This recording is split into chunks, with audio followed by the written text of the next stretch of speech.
Okay, ladies and gentlemen, Pledge of Allegiance. I pledge allegiance to the flag of the United States of America and to the republic for which it stands, one nation, under God, indivisible, with liberty and justice for all. Seats. Okay, guys, welcome. We have a treat today. I have been in touch with Ben for quite a while. Was able to meet up with him and bring him here today. He's a World War II veteran. Flew as a Bombardier on the Liberator.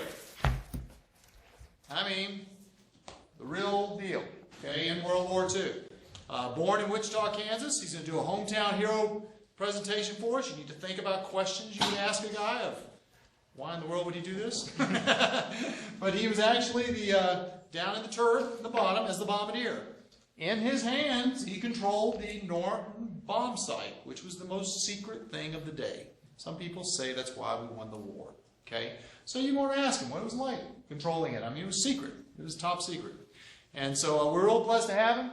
Sir, we have until about 2:16, so you can do your talking and they can ask you questions. I'll be able to put anything on the screen you'd like, okay? And we'll go from there, okay? All the other cadets, I have excused you from your class, except for Wilhelm, right? Yes, sir. I'm going to get back for Wilhelm. But anyway, let me introduce you, sir. You may go ahead and introduce yourself and tell them about your background. Well, first thing, I want to tell you a little bit about my military heritage, and I've done it in a poem. I don't want to bore you with a lot of poetry, and easy on the hero stuff. This poem is about my... I'll tell you the reason that I did it is because the VA called and said we have this program. It's a contest and it's an artistic contest and there's a lot of different categories. I had the easiest thing I could think of was poetry. I've never written a poem in my life, but they had a category, military or patriotic. So I chose that. And the name of my poem is Those Who Went Before. And it's a patriotic category. And Those Who Went Before, of course, is some of my military heritage. So, Spanish-American War. My father's a man who answered the call for aid to his country. He agreed to give all. The war with Spain, now that was 1898, gentlemen.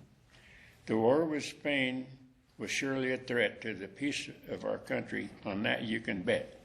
Dad said to his dad, Dad, I'll be enlisting. His dad said to him, Son, I'll surely be insisting. Off to the courthouse he went right away. Said, hurry and sign me up. I can't wait all day. So that was my father. Now my Uncle Rick, the First World War. Rick was a good man, my dad's younger brother, a mild man, no fighting, took after his mother. But the war to end war sure got his attention, so in all conversation, it's war he would mention. So he went over there. You don't know what that means, but that means a long time ago in the First World War. He went over there, did what was assigned, came back with a small piece of lead in his behind. So the place he was proud of and ready to show was a place where the medics didn't want to go. A little humor there. Anyway, me, Ben, called Ben. World War II. Me, I'm just one more old generation. The war in the air, yes, that was my station. 45 missions, Southwest Pacific. My kind of war was really terrific. 45 missions I thought would suffice. Back home in one piece, turned out very nice. So I'll bring this little missile to a timely close, and if it smells a little bit, just hold my nose. That's good. Thank you very much, sir. It won't win any prizes, but that's where I come from. So I'll give you, if you want to know where I started, in the Air Corps, or where? That's where I started. Why don't you, I started in the military. That's where I started in the military, was in the Air Corps. and I got a picture here of your Wichita, Kansas, is where he went to high school. So he was sitting in high school in Wichita, Kansas, right? Yeah. Yes, sir. And what year did you graduate from high school? 1940. So that was before the war. Yeah. And why don't you tell them about why you decided to fly? Well, I decided to fly where I live in Wichita. Wichita was called the air capital of the world at one time because it had all the aircraft plants manufacturing airplanes there. They had Boeing, Cessna, Blair, and Beechcraft. I'm sure you guys have heard, and if you're interested in flying airplanes, you've heard of these airplanes. And I was working alongside, I was doing construction work. And Boeing was making trainers, the little yellow and blue biplanes, 2 wings biplanes. And every time they'd complete one, the test pilot would get in it and he'd take it off and fly it around, and they'd go right by where we were working, and I'd stop and watch them. That's what I wanted to do. I said I wanted to fly in the Air Corps. So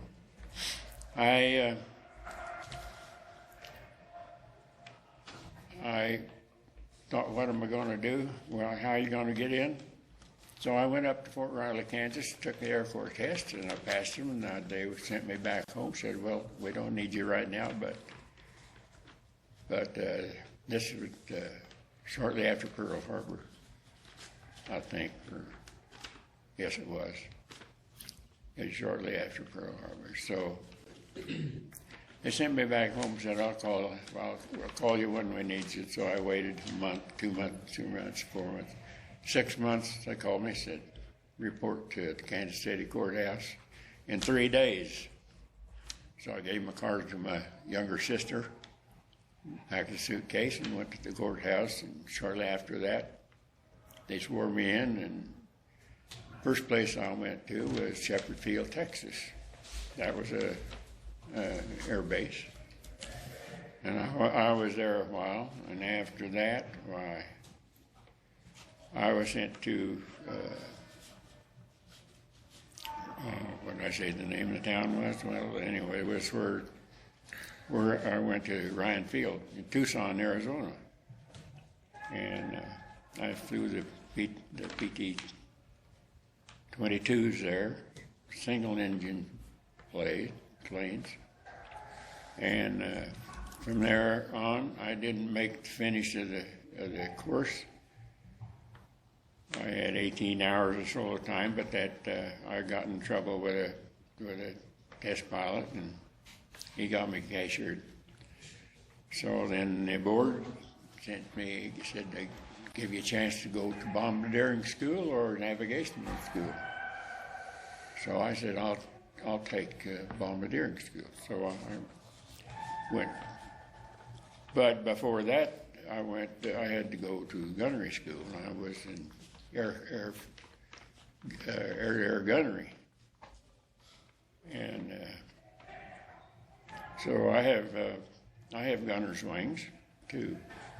Was that in Tucson also, the gunnery? No, that was Kingman, Arizona. The Kingman, Arizona. The gunnery school. Matter of fact, we actually have students who come here from Seligman, right near Kingman, and Kingman still has an airport. The airport's still there, but that was a gunnery school for World War II. Yes, it was a gunnery school. Wow, pretty isolated up there. Yeah, but we had some fun up there. They're trying to teach you one thing about shooting these machine guns, these 50 caliber guns, and shooting at enemy aircraft flying. And the idea was to teach you to lead. If any of you guys do hunting, if you know you have to ahead of moving targets, you have to shoot ahead of it, right? So you have to lead your target. So if you're in an airplane and enemy planes are coming towards you and you're shooting either from a turret or from a handheld machine gun, which we had on each side of the B-24, you have to shoot ahead of the incoming airplane to hit him. So that was what we were trying to learn in gunnery school. And we had, at that place, we had a target range up against the mountains over there, and we had a bunch of, had a line of 10 huts, we called them, and machine guns mounted in each hut, and you'd fire up towards the mountains. Of course, there was no civilization up there at that time. So that's the way we got some practice handling the machine guns and get the feel of them and so forth. And we would go to the firing line. The base was across the railroad tracks. We had a pair of tracks going between there. And we'd go to the bus would bus it over there, we'd shoot up there, the bus would bus it back to the base. Back and forth, it made several trips a day for a bunch of guys. It happened so, a tragedy one time, the bus got on the railroad tracks with a busload of cadets, and the train came by and zeroed it. And that was a real tragedy. You mean But that then everybody was killed on the buses when they came through the railroad track? Yeah, That was terrible. yeah. Yeah, we lost 28 cadets that day. But anyway, that was one thing, that's the way the base was set up, and that's one of the tragedies that happened. You know, you never know, but it was the weather. It was chilly, the bus was overloaded, you know, the windows were fogged up and so forth. A bunch of cadets in there, overloaded, would be hooping and hollering. Mm-hmm. So I'm sure that wasn't the driver's fault, but he went with it. But anyway, that was an experience in Kingman, Arizona, and I graduated from gunnery school there in Kingman. And that's where I learned aerial gunnery, and it turns out that the Bombadier, since he had been to gunnery school too, he was the gunnery officer on the B-24s. Okay. So your gunnery training got you into the Bombardier world in the B-24. So that was one of the experiences I was going to relate when it comes to a little talk on leadership, pro and con. So remind me, I do have a couple of items to, to throw in there. Anyway, from Kingman, then I went to Victorville, California, which is the Bombardier Training School. And we had some ranges down there. We dropped from practice bombs. They were 100-pound. What plane were you flying then? We were in the Bombardier trainer for the Beechcraft. They're twin engine Beech. Beech made 3 trainers. Made the Beech pilot trainer, the Beech navigator trainer. That's what the one that had the AT-11. Was that it? The AT-11s 18, 9, 10, and 11. The 9 was the pilot trainer, the 10 was the bombardier trainer, the 11 was the navigator trainer, I think. Gotcha. It had the bubble on top where you Could actually use it, okay. where what do they call that navigation? Yeah, to take the... Celestial. You guys realize in World War II, there's no electronic navigation. There's no GPS. And so the way you navigated was not push a button saying where we go. You had one person designated to be the navigator. And the navigator had to take celestial shots, is what it's called, meaning you'd look up through the ceiling of the plane and take a shot of the sun or of the stars at night, and you have these huge big books, no computers, that you'd open up a book and you say, okay, it is now 1:40 on this date, and this is about the angle that the sun should be, and it would tell you the latitude and longitude, or you could tell you the time. But there's a very, very tough thing to do compared to how you navigate now, and it's kind of a lost art. Honestly, they don't do that at all now. Maybe some sailors do, but really everybody has GPSs. It's free, right? We give it to the world for free. It's done. We have a guy in our 9:30 coffee on Monday mornings, and he was a B-29 co-pilot, Oh, okay. and he can tell you all about that stuff. Celestial navigation. No, electronic. Oh, okay. The 29s are all, according to him, they're magnificent. They're just got all kinds of good stuff. That's good. And he knew so much of it, but they come in later. The 29s come in after we were through. So after Victorville, did you go to the Pacific then? No, after Victorville, after I graduated bombardiering school from Victorville, that was where I was going to bombardiering school. After that, and I was a qualified bombardier, and I got my wings there. Is that the wings on your hat there? Yeah. Okay. Yeah, I can see the bomb. Actually, there's the bomb there on your hat. Yeah. Zoom in on that. I have gunnery wings too, and they have a pair of bullets on one on each side, but I don't use them. But after graduating in Victorville, we went back to Santa Ana, and from there they sent us to Lemoore Army Air Base, was a reassignment group, and that's where you are reassigned to get on a 10-man crew. And the reassignment, they were reassigning pilots, co-pilots, navigators, bombardiers, gunners, engineers, and so forth. 10 different categories. They'd get them together and make crews, and they would go to different bases. I happened to be sent to Tonopah, Nevada, and that's where we flew as a crew, and we flew night missions. We flew practices, touch and go, all kinds of different. What plane there?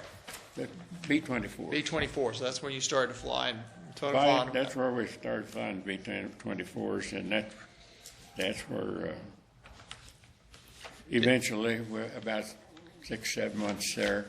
How old were you then? I don't know, that was 40, early 44. Okay. First couple of months of 44. I was born in 22. So 22 years old. 22. You're just a spring chicken, huh? Oh, hell, that was easy to figure. You're a spring chicken. You're only 90. That's all right. I'm only 90. That's all. That's no big deal. And Tonopah was where you got married, you said, right? Yes, that's where I was married. Guys, Tonopah, Nevada is also where a lot of our classified secret stuff goes on now. All our stealth planes, they have underground hangars in the mountains there. And if you guys ask me on a boring Friday, I'll be glad to tell you about that stuff now. But Tonopah, Nevada is in the middle of nowhere, and it is a restricted area. You cannot go there anymore. It's the whole city has been. You can drive through there, but south of the city where it's all classified, you can't go through there now. Well, anyway, when I was scheduled to leave there and go overseas, we were through training there as a crew, and they figured we were fit to go. So we got our orders to go overseas. Okay. So I came back, and the last time, no, that wasn't the time. I told my wife that when I was going to go fly at Tonopah, well, she said, take me with you. So I said, okay. I took her with her, and we got married there. And so then we spent 6-7 months there. And that's another long story, but I won't get it right now. But from there, we got orders, and the orders were in an envelope. They said, don't open these orders till 12 o'clock night. And the orders were to go to this air base in California and take off from there, which we did. Took off from there, but we didn't fly our own plane. We took our crew and another crew in a C-54, which is a 4-engine transport. And that's what we went overseas to in. About 12 o'clock, we opened the orders. We knew where we were going anyway. They told us, only take your suntans, don't take your ODs. Explain to them what that means. Huh? They don't know what that means. Well, the suntans are warm weather. They were khakis. And their ODs were Class A uniforms. Our officers had green and pink pants at that time, but we were instructed, don't take those. So we knew we weren't going to Europe. We were going to the Pacific where it was warm. So we took our suntans. Go where it's warm. Good. So you went to the island there that you were talking about? No. Morotai? No, we didn't. The first place we landed was, of course, the place that was hit September the 7th, 1941. December 7th, yeah, 1941. Pearl Harbor. Went to Pearl Harbor. Pearl Harbor. We gassed up there. Stopped there and gassed up. Then we went on. We gassed up at Christmas Island, thing, another island. We gassed up at Guadalcanal Canal and another place, and finally we hit Biak, New Guinea. New Guinea. New Guinea. What was your impression of New Guinea in 1944? It was a sand beach, and the USO, not the USO. Maybe it was. It was the girls selling coffee were on the beach there. We got off our plane, and this was not held by the Japs at that time. It had already been cleared. So we went there, got off there, gassed up, and had a cup of coffee. Went on to our orders to go to Nadzab, which was on the other end of New Guinea. So we went to Nadzab. From there, we flew a couple of missions. One was to Rabaul, which was a tough one. And it was a CRTC mission. They called it a training mission because I didn't get credit for it. But it was a tough mission. There was a lot of Jap planes. There was a lot of, it was a supply reinforcement depot for the Japanese. So they supplied all of their holdings all around the area. So here's your picture in New Guinea. So you're flying from here, and where were your targets? Over here? Our target was I just named it. There's a supply depot. But I mean, was it the targets in New Guinea, or were the other islands over here? No, it was on the. It was out here. Out here on this side? Out on that side, yeah. Okay. Okay. And but anyway, we flew a couple of missions, bombing missions. That was our first live action. When you had the live action, did you get hit? No, we did not. So we went back to Nadzab, and eventually went back through Biak, and then to our base at Morotai, where we flew everything else out of. That was where we homed in, and there's where I flew the other 44 missions out of. Do you remember the name of your squadron in Morotai? What squadron or what? Oh, Air we Force? were in the 307th. The 307. 13th Air Force. See a little 13th up here? Oh, yeah, I'm sorry. There you go. Yeah, I 13th just see Air it. Force, and we're the 307th group. So this, the picture here, guys, is the Philippines, which we're familiar with, and just south of the Philippines is now part of Indonesia. And this is Morotai down here on this island down here on the bottom that he actually was with. So he would then be stationed out of Morotai here in this island here, and your targets would be different islands where the Japanese were still involved. Yes, where they still had airfields and supply depots and troops and so forth. Okay, I got a picture up here of the Liberator, which you actually say you were actually have a picture here of actually you can see their face right here, right? So you were actually a bombardier there in the Liberator, right? I was in the little black spot down there. Yeah. You were down here? Yeah, underneath the turret. That's the gunner. That's the gunner up there, and I'm down there on the bomb site, bent over. I wasn't there all the time, but because our missions were over average 10 hours and 40 minutes. 10 hours. And so then when you came into the target area and you had to bomb, you went down there. No, I was down there before that. We fly individually to the targets because of the time, and each plane had a different fuel consumption ratio. So each plane would do it at their own speed to conserve the best fuel. We would have a rendezvous before we got to the target. Quite a lot of miles out before we got to the target. A rendezvous means the planes all get together and get in V formation. Bunch of target. Like we ducks fly. You seen the ducks fly like this in a V, and they got a leader. Well, I was the leader, the one that gets hit in the nose. So tell us about, I got a picture here of the Norton bomb site. Yeah, I can tell you how that works now because it's not a secret. Well, the first thing, when I went overseas, I was issued a Colt 45, which you know that's a Colt 45 automatic, 45 caliber. It's a big, so I carried that. If you went down in land or water or anywhere, if you were shot down, first thing the bombardier does is shoot holes in that bomb site so nobody else can use it.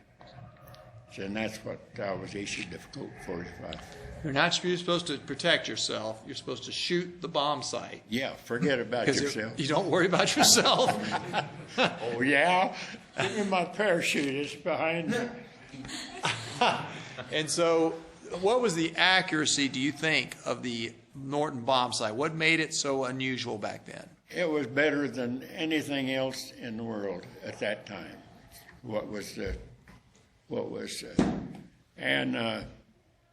You could hit, you know, they used to say you could drop a pickle in a barrel.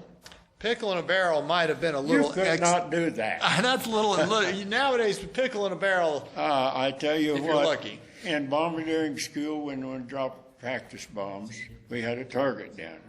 We had a circle. And we got graded on circular air. It's CE. We got rated on that. That's how far you missed. In the middle was a 20 by 20 log, like this. We called it a shack. That's a 20 by 20. We practiced from 10 to 11,000 feet elevation. So that's where 11,000 feet, you're trying to hit a 20 by 20. Yeah. But what was the That's almost 2 miles. That's 2 miles high. So what was my circular air was about 100, around 100 feet. 100 feet. That's still pretty amazing. That's from 2 miles high. Yeah. And these are not smart bombs, guys. These are not laser guided. You just drop them just like you're dropping this. They weren't, and they had different characteristics. A different shaped bomb would have a different, what we call trail. That means when you drop something from a distance, as it slows up, as it goes down, gravity will make it arch. And however far it arches, that's the difference in rate. In the distance, you're going to miss the bomb, your target short or over. So there's a very, very real. We never did bomb. We never did drop one at a time. And so I understand when you're flying in a V formation, and you're in the front, and you see the target, and you drop the bombs, everybody else follows you. Or do they wait to actually see the target also? They, when they saw my Bombay doors go open, they opened theirs because that means we were nearing the target. I'll be right back. Okay.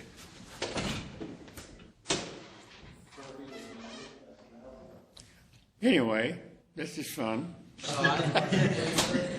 Maybe it gets boring, but I try to keep it light. But anyway, I can remember a lot of the junk when I talk to guys like you. That excuse me, sir. Having a problem, use your imagination. Yeah. What is the scariest moment of your Army career? The what? What was the scariest moment of your Army career? When we got married. That's a great answer, No, that was one of the nicest. But when I laugh, my eyes water and my nose runs. But no, I've had some. I think the one that really thought I had my number was we were on a mission to Balikpapan, Borneo, to get a area that the Japanese still held, and they were supplying other of their airfields around different islands. And we were on the bombing run, and I could not change course because I had it lined up, and it was going to be a good hit. But this string of flak came up. There was flak around different places, but I saw through the scope this string, boom, boom, boom, boom, and I thought, oh, hell. Boom. We got between the two. So that's one time I thought I was a goner. If that would have hit the front of the plane, I'd have been in little pieces. But there's other times that it's been that close. I was scared another time when we're when we got to our rendezvous. The rendezvous is where you get together. That's what a rendezvous is, a meeting. That's before we get to the target, we have to get in formation. And that's very tedious. With airplane this size, 105-foot wingspan, you can imagine, 4-engine plane loaded with bombs, heavy, and they're hard to handle. They're not quick like little ones. To get them close together, they have to slowly get into space formation. You know, the pilots in the other planes have to be very careful flying on the lead plane. They form the formation on the lead plane, and they finally get in formation like this. And one time, when getting in formation, I was always watching. I was always standing behind the pilot, watching the others come into formation. And he was watching his airspeed, and he was watching everything that a pilot watches when she's got this thing flying. And as the first plane come in on the left,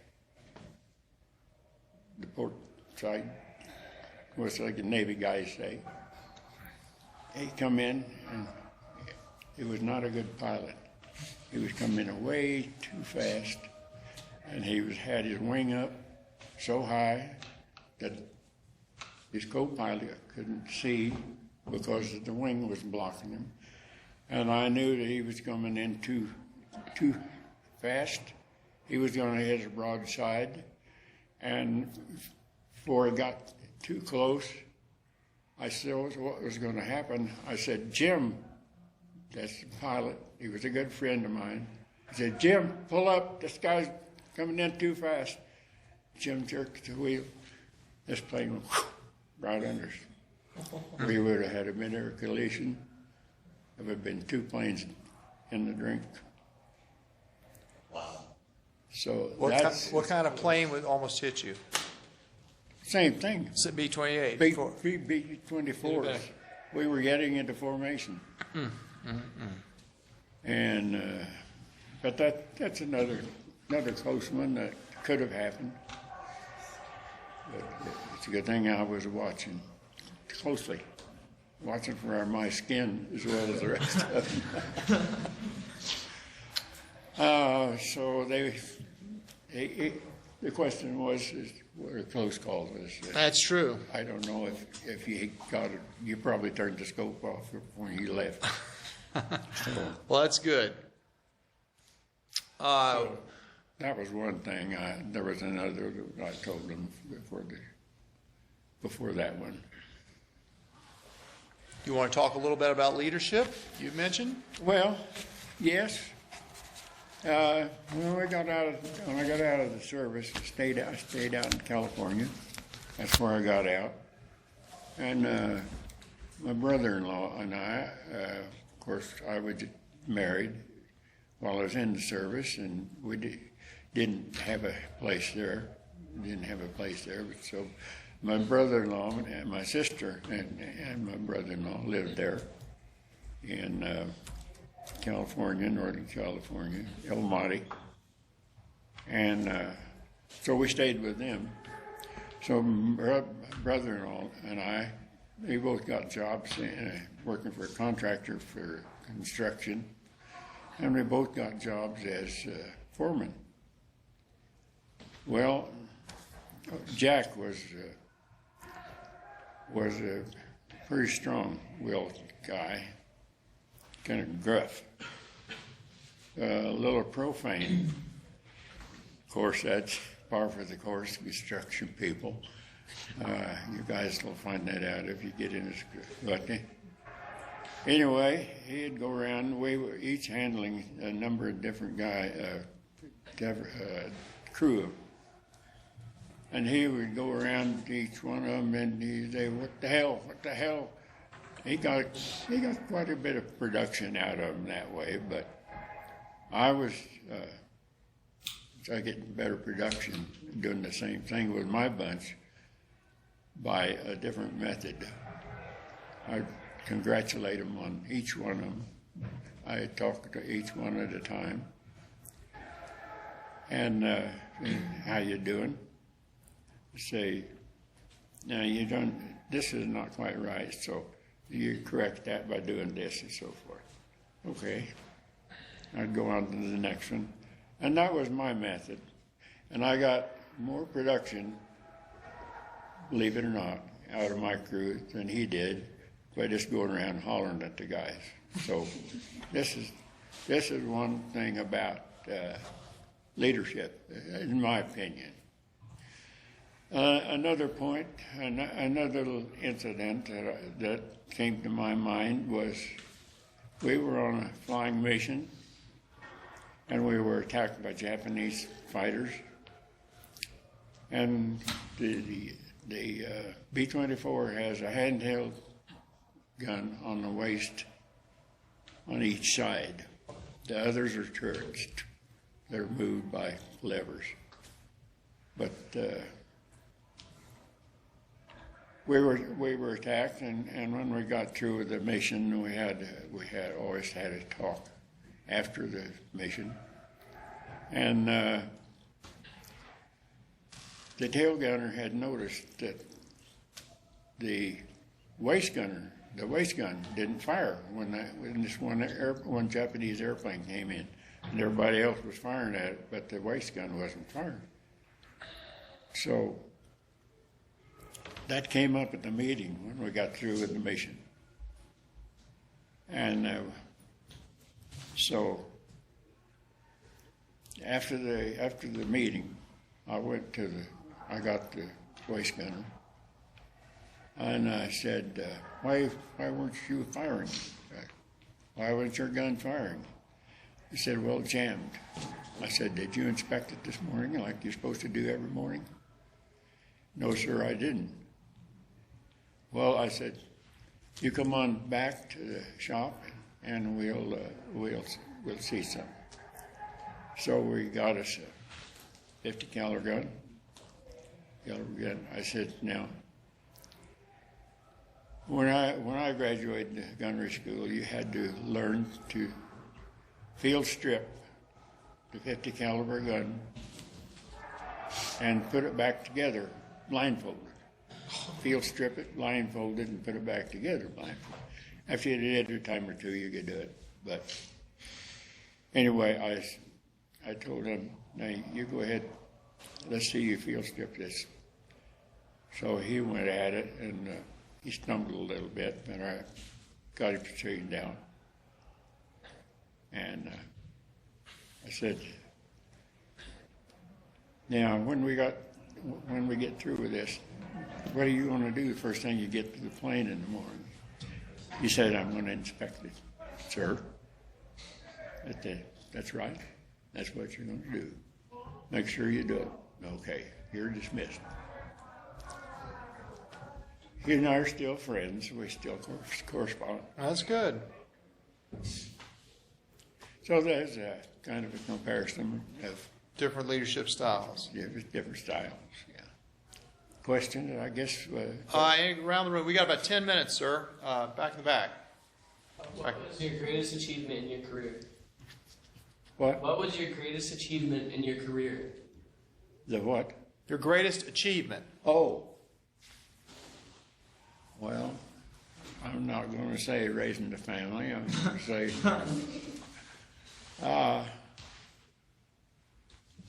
well, I got to the top of my trade, which was masonry trade, which I considered an achievement. I started in as an apprentice mason, apprentice bricklayer, and went several years at that. The required at that time was 3 years apprenticeship before you get your journeyman's card. Well, I did that, and things went good, and then several years went by, and I got to be a foreman, and several years went by, and the company I worked for had me doing another number of different jobs at the same time. So when the fellow was the general superintendent for the company had grown quite large. And we were building big buildings. We were already doing general contracting, and this means contracting, not houses. General buildings, like we built a 15-story courthouse there in Wichita, Kansas. And at close later part of my career, I was a general superintendent, and they wanted me to take care of they had work in Lawrence, Kansas. They had a 10-story dorm. They wanted me, and it was mostly masonry. And they wanted me to go supervise that, so they wanted me to move the family up. I was living in Wichita, so I did. I moved the family up there. And so I took care of that 10-story building. We got it built. And they got another 10-story dormitory. Is this with bricklaying? Yeah. Bricklaying. Wow, that's great. And 10 stories. so I built that. And then they got a contract for 4 buildings, 4 6-story solid masonry, all 16-inch 16-inch brick. We got about 5 minutes, sir. And so I did those for them too. That's good. And that was a pretty good achievement. That's something to be proud of. What about your memories of the end of World War II, the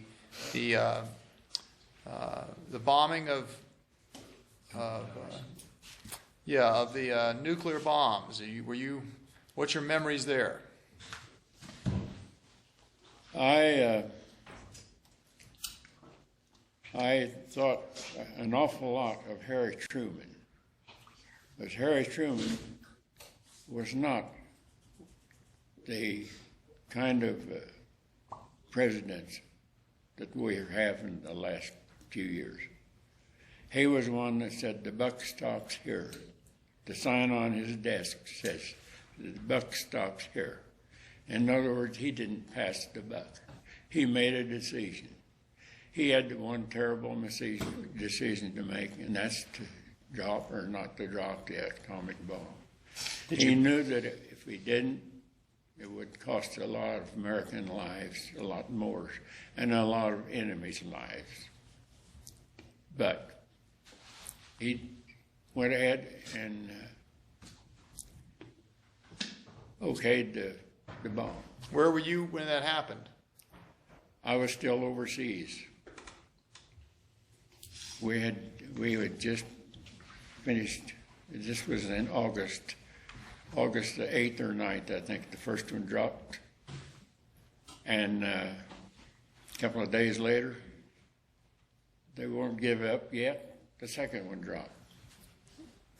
August 12th, they signed the peace treaty. Were there any rumors prior to the dropping that they had this secret weapon? Yes, because they earlier than that they'd moved the B-29s into well, they first came into Tinian, I think, and then they started bombing around different places. But then they got into Japan, they got into Tokyo, and they were firebombing, they were burning the place up, they were killing a lot of people too. So to find the atomic bombs finally got the war stopped. And you really believe in it? I believe it. I do too. I have sincerely believed that, and I have commended Harry Truman, even though he was a haberdasher early in his career, and he kowtowed to some of the rougher element in Kansas City, Kansas. But he had a daughter who couldn't sing, and it made him mad when somebody said she didn't sing very well. Do y'all know what a haberdasher is? A men's clothing salesman. That's what Harry Truman was prior to the war. Okay. Wow. President Truman, Vice President Truman. But okay, any other one? We have enough time for one last question. Any other questions, guys? Yes, sir, Mr. Salters. Did you always fly with the same crew or in the same plane? The B-24? No, we didn't always fly the same plane because that same plane wasn't always ready to fly. We flew the ones that had been repaired and been okayed and inspected and so forth. And a lot of times you might draw the same one, but we didn't fly every day. We flew every third day, every third or fourth day. And so then the others would fly maybe the plane that we had before. But no, we didn't have a plane that we took over, and we didn't fly the same plane all the time. No, sir, it might have. If we did that, then we would, when it had to be repaired, we would be grounded. We wouldn't be getting our missions in. And our object was to get our missions in. We were supposed to get 40 missions, and then we get to go home. Okay, sir, we need to go on to the rest part of school. Everybody give a round of applause, please. From Dan Hunt. See you guys tomorrow. Dismissed. Go do.